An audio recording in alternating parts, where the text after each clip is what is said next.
Hello friends, for many fighting COVID-19, it feels like end of the world. And many, including myself, are feeling frustrated, angered, seeing people suffering in pain for no fault of theirs. Some not able to even fulfill their basic needs due to isolation and job loss. Death and poverty is engulfing the entire globe like a plague. I can't see anyone other than China being responsible for causing such a humongous agony, physically, mentally, and financially to all humans across the world. Why should China be blamed? Some would argue that even they are going through difficult times and they have seen a lot of death themselves. I do believe that most of the Chinese citizens are innocent and are kept in the dark themselves. But history would tell us that they have not taken a stand against their government and have never objected against consuming exotic animal species, even after knowing the fact that they are potential source of deadly virus. All of these outbreaks, influenza A, SARS, and COVID, originated in China. But why? Why is China such a hotspot for novel diseases? As told by Dr. Stephen Novell, it's not a big mystery why this is happening. Lots of concentrated population with intimate contact with lots of species of animals that are potential reservoirs, and they don't have a great hygiene required. It's a recipe for spitting out these kinds of viruses. Dr. Peter Daszak, president of EcoHealth Alliance, told PBS in 2016 that South Central China is a noted mixing vessel for viruses. There's a lot of livestock farming, particularly poultry and pigs, with limited sanitation and lax oversight. Farmers often bring their livestock to wet markets where they can come into contact with all sorts of exotic animals. The various birds, mammals, and reptiles host viruses that can jump species and rapidly mutate, even potentially infecting humans. Experts are pretty sure this is precisely what happened with the current COVID-19 coronavirus. Which is why, on January 30th, China issued a temporary ban on the trade of wild animals. China has blatantly misused its power and influence by enshrouding critical information about spread of COVID-19 from international community. It not only delayed the communication, but lured World Health Organization to side with its narrative of the virus being non-communicable disease. You may call it negligence, idiosyncratic attitude of communist regime, or simply incompetent state. But the whole world, except for a few meekly rickety countries that survive on China's concession, would always view coronavirus as Chinese lethargy or even conspiracy to cripple world's economy and emerge as the next supreme trade and economic superpower. What's the plight of a Chinese national who came out of his fear due to desperation? But I'm afraid he's either silenced to death or behind bars seeking death. 李文亮医生死了。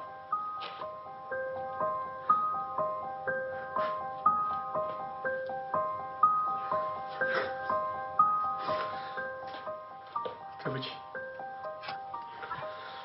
陈秋实律师被失踪了，我的微信号被他们封了，我们的朋友们着急万分。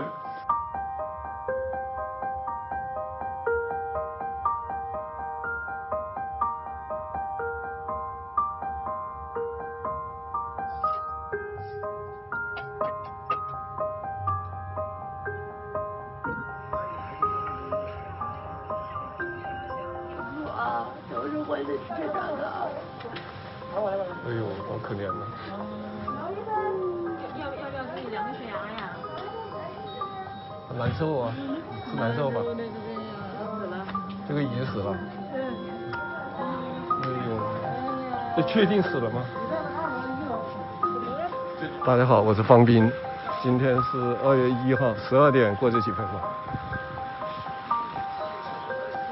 这是武昌殡仪馆。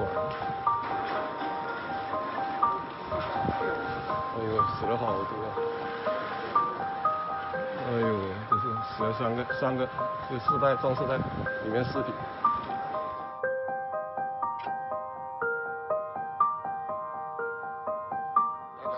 大家好，我是方斌。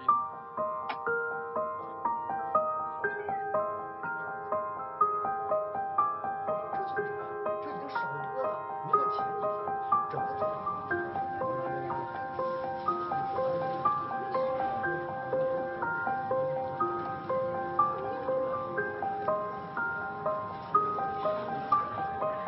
谁啊？谁啊？你是谁？武警。武警官，你得管他武警。不是，你是哪个派出所的？哪个派出所？后湖。后湖你几个人呢2个人啊。1、2、3、4，后面还照相了，后面那么多人啊。来那么多人干嘛呢？什么事说啊？有事你说事。哎，你说噻。有事你说事，你现在想带我走去哪里？带我去哪里吗？大家一定要行动起来，要传播，要把真相传播出去。今天的肺炎，今天的武汉肺炎，既是天灾，也是人祸，更是人祸。他们开始掩盖，把李文亮医生他们的真实声音压制，甚至训诫。后来掩盖不住了，惊慌愚蠢的高调的封城。全民反抗，还政于民。全民反抗，还政于民。方斌书。You are not a criminal until proven guilty. Since there is no clear evidence that virus originating out of China province is deliberately released, we must classify this for now as a sheer case of negligence. However, let's analyze the chronology of various viruses originating from China and connect all the missing dots that could then be employed to criminalize the dastardly act of China. The first thing, Asian flu. The Asian flu strain, sourced from Guizhou, southwest China, is an avian influenza A, including H2 hemagglutinin and the N2 neuraminidase genes virus, which later evolved via antigenic shift into H3N2, causing a mild pandemic from 1968 to 1969. Hemagglutinin and neuraminidase is mutative in nature. Over a period, this has evolved into multiple variants from H1N1, H2N2, H3N2, H5N1, H7N9, H7N7, and now H10N7, and so on. God knows what's going to come up next. These viruses, along with 2,500 plus viruses, are being researched in Wuhan Institute of Virology. You know what it refers to. These viruses around the world has already caused death in millions, with US itself accounting for 69,800 deaths. US Food and Drug Administration approved Adans, an adjuvanted influenza A monovalent vaccine, more recently in Jan 2020. The next comes the more deadlier severe acute respiratory syndrome, originated from China's Yunnan province, South China, a viral respiratory disease of zoonotic origin that surfaced in the early 2000s, caused by the first identified strain of the SARS coronavirus. Scientists traced this virus through the intermediary of civets to cave-dwelling horseshoe bats in Yunnan province. In November 2002, where the first case was reported that same month, the patient, a farmer from Shende, Foshan, Guangdong, was treated in the First People's Hospital of Foshan. The patient died soon after, and no definite diagnosis was made on his cause of death. Despite taking some action to control it, Chinese government officials did not inform the World Health Organization of the outbreak until Feb 2003. This lack of openness caused delays in efforts to control the epidemic, resulting in the criticism of the People's Republic of China from the international community. This pandemic caused 27 deaths in US and 5,327 deaths in China. But this is when nuclear warfare transitioned to biomechanical warfare. China has invested majorly in research and development during this period. USA has been increasingly apprehensive about China's growth. This has led to an ugly trade war between these two superpowers. A trade war seems to have angered China, and what a way to show retribution. Release COVID-19, aka Chinese virus, originated in Wuhan, the capital of China's Hubei province. A coronavirus from a pangolin could possibly have been transmitted to a human, either directly or through an intermediary host such as civets or ferrets or bats. Now the milder yet more infectious COVID-19 has sickened more than 1 million across the globe, resulting in more than 50,000 deaths, including 5,000 in US alone. Most important point to note here is that new genes may be acquired or existing genes modified through various mechanisms such as genetic reassortment, recombination, and mutation.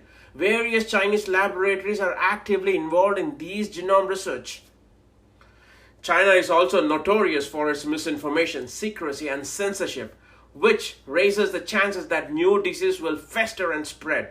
Back in early January, Chinese government officials told the public that new infection spread has been effectively halted. This was not true. At the same time, the authoritarian regime bullied health experts who attempted to sound alarm.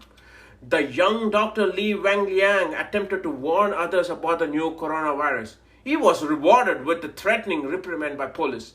Li subsequently caught COVID-19 and succumbed to death in the first week of February. China directly affects the US dollar by loosely pegging the value of its currency.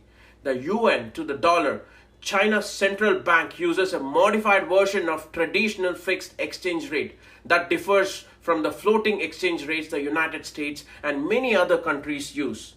The People's Bank of China manages the yuan's value. It keeps it fixed to a basket of currencies reflecting its trading partners. The basket is weighted towards the dollar since the United States is China's largest trading partner. Chinese companies receive dollars as payment for their exports to the United States. The firms deposit the dollars into banks. In return, they receive yuan to pay their workers. The local banks then send the dollars to China's central bank, the People's Bank of China. It holds them in its foreign exchange reserves. By stockpiling dollars, the People's Bank reduces the supply of dollars available for trade. It puts upward pressure on the dollar's value, lowering the yuan's value.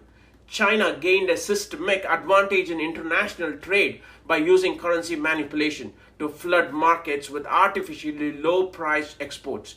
Such actions went unchecked for years, leading China to become the global trade and manufacturing powerhouse it is today. However, under President Trump, the US finally is beginning to take steps towards holding China accountable for its misbehavior. This president will not back down. To build on our incredible economic success, one priority is paramount: reversing decades of calamitous trade policies. So bad. We are now making it clear to China that after years of targeting our industries and stealing our intellectual property, the theft of American jobs and wealth has come to an end.